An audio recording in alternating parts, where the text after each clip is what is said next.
അങ്ങനെ ഒരു ബോധമില്ലാത്തത് നിനക്കാ. അതുകൊണ്ടാ നീ ഇങ്ങനെ ഓരോന്ന് പറയുകയും പ്രവർത്തിക്കുകയൊക്കെ ചെയ്യുന്നേ. പിന്നെ ഇയാളുടെ ഭാഗത്തുകൊണ്ട് തെറ്റ്. ഇയാൾക്ക് എല്ലാ സ്വാതന്ത്ര്യം ഞാൻ ഈ വീടിനകത്ത് കൊടുത്തിട്ടുണ്ട്, അധികാരവും. എന്നാ അതൊന്നും ഇയാൾ പ്രയോജനപ്പെടുത്തുന്നില്ല. അങ്ങനെ പ്രയോജനപ്പെടുത്തിരുന്നെങ്കിലേ നീയൊന്നും ഒരു അക്ഷരം വേണ്ടില്ലായിരുന്നു. മതി കണ്ണേട്ടാ, പോവാം. എന്തിനാ പോകുന്നേ? പറയാനുള്ളത് പറയട്ടെ, അപ്പൊ അതിനുള്ള മറുപടി നമുക്ക് കൊടുക്കാലോ. എനിക്കൊന്നും പറയാനില്ല. എന്റെ ഉണ്ണിയേട്ടന്റെ മുന്നിലേക്ക് ഇവള് വരരുത്. ഈ വീടിനകത്താണ് നിങ്ങളൊക്കെ ജീവിക്കുന്നെങ്കിൽ എല്ലാവർക്കും എല്ലാവരെയും കാണേണ്ടി വരും. അങ്ങനല്ലെങ്കിൽ ഒരു കാര്യം ചെയ്, നീ ഉണ്ണിയും കൂടെ നിങ്ങളുടെ മുറിക്കകത്ത് കഥ കടച്ചിരിക്കാൻ നോക്ക്. അമ്മേ, നാളെ വേണമെങ്കിൽ ഒരു ഗ്യാസ് സ്റ്റൗ സെറ്റ് ചെയ്ത് കൊടുക്ക്. പാചകം അവിടെ ആയിക്കോട്ടെ. പക്ഷെ അങ്ങനെ ചെയ്താലേ ഒരു നേരം പോലും നീ ഭക്ഷണം കഴിക്കില്ല. കാരണം നിനക്ക് മര്യാദയ്ക്ക് ഒരു ചായ ഇടാൻ പോലും അറിയില്ല. എന്ന് വെച്ചാ അന്യന്റെ സഹായത്തോടെ ജീവിക്കുന്നത് നീയാണ്. ആ ബോധം നിനക്കാണ് വേണ്ടത്, പറഞ്ഞില്ലെന്ന് വേണ്ട.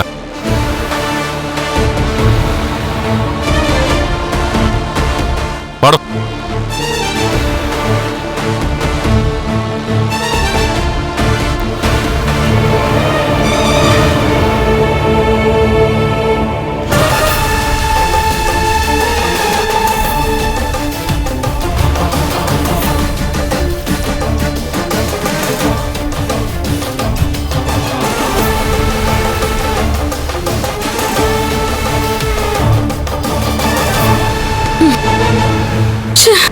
ഇതൊരു വല്ലാത്ത പരാജയമായി പോയി.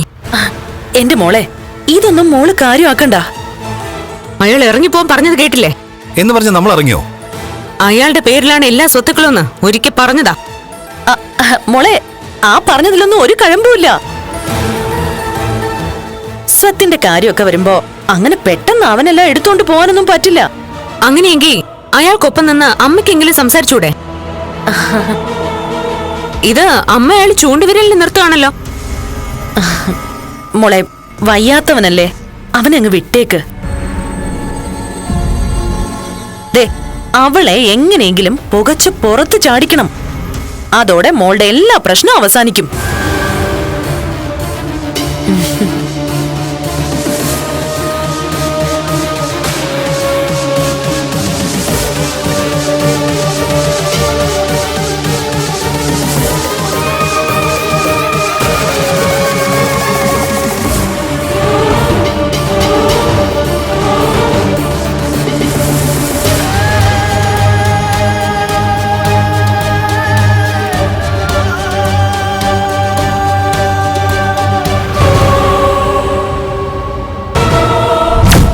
അങ്ങനെ തന്നെ വേണം.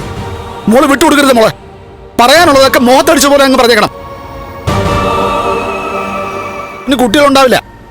അതുകൊണ്ട് അവള് ഉണ്ണിക്ക് ചുറ്റും വട്ടം വിട്ട് നടക്കുക. അങ്ങനെയുള്ളപ്പോ മോള് വിട്ടുകൊടുക്കേണ്ട കാര്യമില്ല. അവക്കിനി എന്തൊക്കെ കിട്ടിയെന്ന് പറഞ്ഞാലും കുഞ്ഞുങ്ങളില്ലാത്തത് വലിയൊരു കുറവാ മോളെ. ആ കുറവ് നികത്താൻ അവള് പരമാവധി ശ്രമിക്കും. പക്ഷേ ഒരു കാരണവശാലും ഉണ്ണിയുടെ കുഞ്ഞിനെ താലോലിക്കാനുള്ള അവസരം അവൾ ഉണ്ടാക്കിയെടുക്കരുത്. ഇവിടെ ഉണ്ട് അവളെ വളർത്തി വഷളാക്കിയ അവളുടെ അമ്മ. രണ്ടു കെട്ടിയ അമ്മയുടെ പാരമ്പര്യം മോളും അതേപടി നിലനിർത്താൻ ശ്രമിക്കുമെന്നുള്ളൊരു ബോധം എന്റെ മോളുടെ മനസ്സിൽ എപ്പോഴും ഉണ്ടാവണം. ശരി അച്ഛാ, അവളെ ഞാൻ ഇനി അതിനും കൂടി അനുവദിക്കത്തില്ല. ശരി മോളെ.